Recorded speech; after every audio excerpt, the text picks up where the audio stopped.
Good day mga ka-ideas. So dito tayo ngayon sa ating ginawang asola pan. So ito yung pinarami natin. So bali isang dakot lang ito mga ka-ideas. So nakita ko lang ito mga ka-ideas sa palayan. So nadaanan ko lang papunta ko rito sa ating farm. So yun, so talagang kinuha ko siya at yun, sabay gawa ko nitong asola pan na ito mga ka-ideas. Yan, so di naman sa kalagyan, tama lang. So kumbaga nag-try lang talaga ako kung talagang dadami siya sa ganitong sa ganitong sistema na naka-flowing yung supply.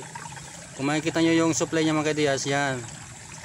Yan, so naglagay lang ako dyan ng 3 inch na tubo. So ibig sabihin, naka fresh water lang siya, talaga siya na naka-flowing. Yan, yan, ito yung ano natin sa overflow niya. So yan, naka-flowing lang talaga siya. So ibig sabihin talagang fresh water, hindi yung stagnan na tubig. So unlike doon sa mga nakikita ko talaga naka-stagnan yung tubig nila, then nag-add lang sila ng mga animal manure. So dito mga ka-ideas, naka-flowing. So ibig sabihin, kasi mas importante talaga na fresh water yung tubig natin sa asola pa natin, kasi yun ang gustong gusto ng asola. So yun, so okay naman, kaya lang kumbaga namumula siya gawa ng direct sunlight. So hindi na cover talaga ng buo yung pan natin, itong binili natin na trapal. So yan, bali yung trapal natin yung may butas-butas. So yun, so kumbaga kumbaga lusot pa rin yung init, kasi kailangan rin ng init ng ating asola. So kailangan lang hindi talaga yung direct na tatama sa ating asola. So kung kaya super okay naman siya, talagang biglang dami siya. Imagine nyo mga kadis, isang dakot lang to, din tingnan mo, talagang puno na yung pan natin, yung ginawa natin na pan. So yun, gumawa lang ako, din nagpagos ako ng tubig, then nag-add lang ako ng goat manure. So sakto mga kaidiyas, mayroon tayong alagang kambing na mag-asawa yan, yun, so pinatuyo ko lang yung manure nila, yung pupo nila, then 2 to 3 days yun, in-apply ko na rito. Yan, so maganda sana kung mapalitan pa natin mga kaidiyas itong cover natin na trapal, na talagang masasakop yung pan natin para talagang maging green na green talaga yung asola natin. Yan, so ito yung ginagawa natin na organic feeding bilang additive sa commercial feed. So nakaka-less tayo ng gastos kasi may pang-add na tayo. So kahit paano kakatipid tayo sa commercial feeds gawa ng nag-a-add tayo nitong asola pan, asola.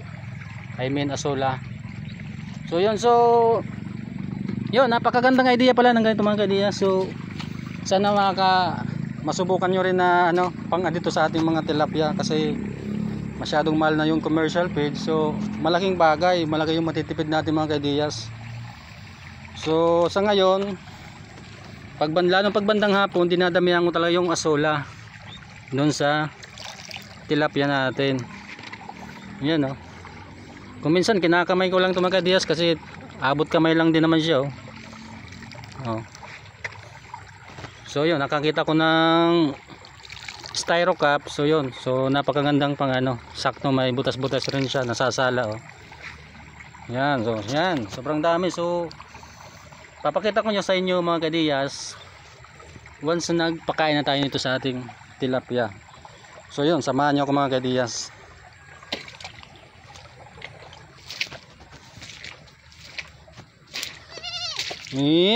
Yan, yan yung kalaga nating kambing. Yan, mag-asawa yan. So medyo may tubig lang yung iniikot-ikutan nila.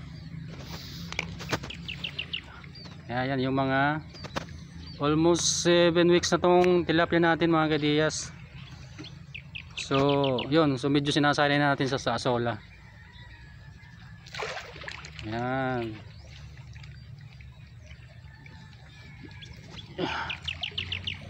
Yan, maya-maya niyan wala na yung mga ka-ideyas. Kumbaga saglit lang sa kanila yan. So akala mo kumbaga yun no, inuunti-unti lang nila ng kanilang mga bibig, then mamamalayan mo na lang ubos na.